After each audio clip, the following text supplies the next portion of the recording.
And UKIPs first ever MP, Douglas Carswell, is with me now. Welcome. Hi. Do you expect any more defections before Christmas or early in the new year? I don't really expect any this side of Christmas, but who knows? I didn't make up my mind until, for certain, until about 3 weeks before I announced it. So let's wait and see. But what's important is what the voters do and trying to get the voters to make the switch. Frankly, who cares what 650 MPs now do? What about John Barron? He's mentioned this morning, Tory MP. You need to talk to John. I don't know anything. All right. Won't potential defectors and perhaps in the longer run even voters be put off by your party's constant flip-flops on important matters of policy? I don't think there have been flip-flops, Andrew. Really? I don't think there have.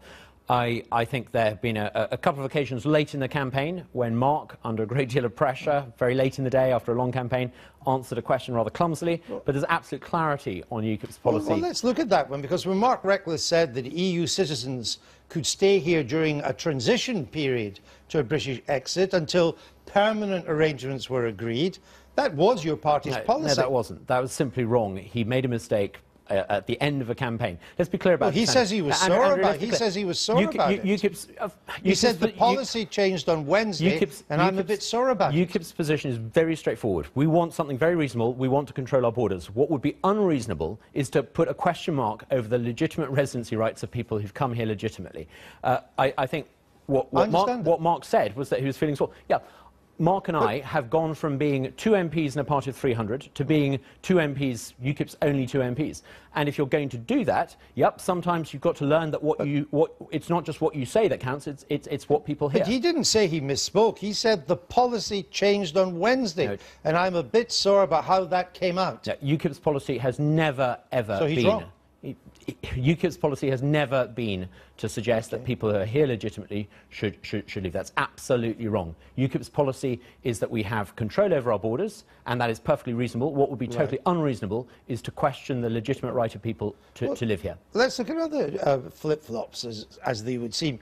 Your economic spokesman, Patrick O'Flynn, he suggests it'd be a good idea to look at a higher VAT on luxury goods. Within hours, Nigel Farage had disowned that idea. No, is that any way to make policy? I think Patrick O'Flynn floated that idea, but yeah, it's not UKIP's policy.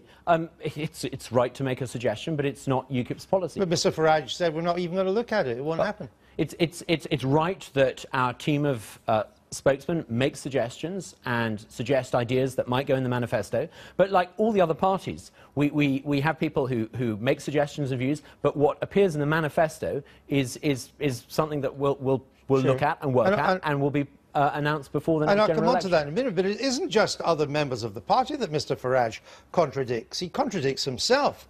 Not that long ago he was saying we should move to an insurance-based health system. Now you're even more wedded to the traditional NHS model than Labour. Can I just say something? I, as a Conservative backbench MP, once was up for the idea of changing the way we fund the NHS. But I changed my mind. I changed my mind as a Conservative because I realised that actually an insurance-based model would be much more expensive, and I'd be happy to take time out to explain why an insurance-based system wouldn't work. I'm just wondering if this is the way to make policy. It's not UKIP's policy. Several years ago, Nigel toyed with the idea, but it is not his view. It is not his settled opinion. It is not the view of UKIP. I mean, doesn't your leader need to stop shooting from the lip when it comes to policy and consult more people like you? Do you want to have party leaders who talk in that plastic parrot fashion and are unable to actually think about things? I think it's actually quite refreshing that Nigel Farage several years ago toyed with the idea.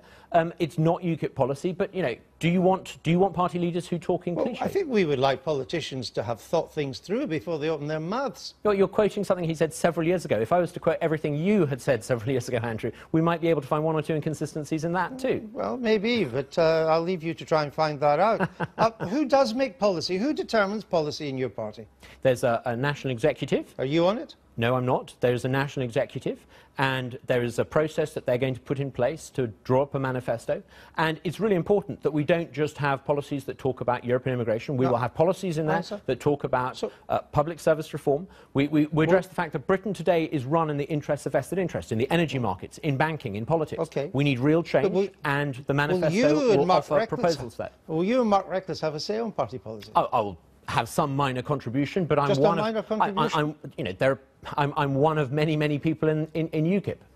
How often do you speak to Nigel Farage? almost every day. So couldn't you have more of an input into policy?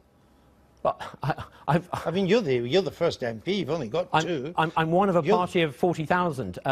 6 months ago, we were 10,000 fewer members. We're growing. There are many people in UKIP. I'm just one of many voices. But how you vote in Parliament, will that reflect party policy? It won't define party policy. Obviously, it will be important.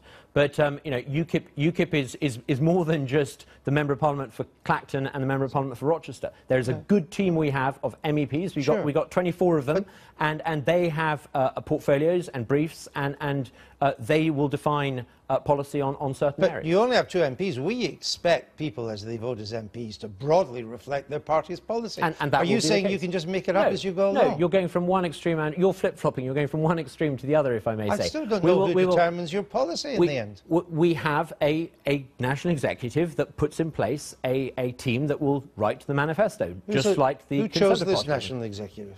They're elected by the members. Unlike the other parties, our party is not the private property of a small clique in London. We have a democratic process where we elect members of the national executive. Will you sign off on the manifesto? I'd certainly like to look at it, but it's not my job to sign off on it. Look at it. You'll be fighting the election on it. Will you sign off on it? I will contribute to it, and absolutely. If I'm going to stand as a UKIP candidate, of course I'm going to stand on UKIP's manifesto. Of course, that goes without saying. Who's the leader of UKIP in Westminster? Nigel Farage. But he's not in Westminster. No, he's the leader of UKIP. I'm a backbench MP. I am contributing to a team of people who've been fighting this good fight for 20-something years. And Nigel Farage, I speak to him very regularly. I work very closely with him. And I'm very happy to follow his lead. So you don't have a leader in Westminster?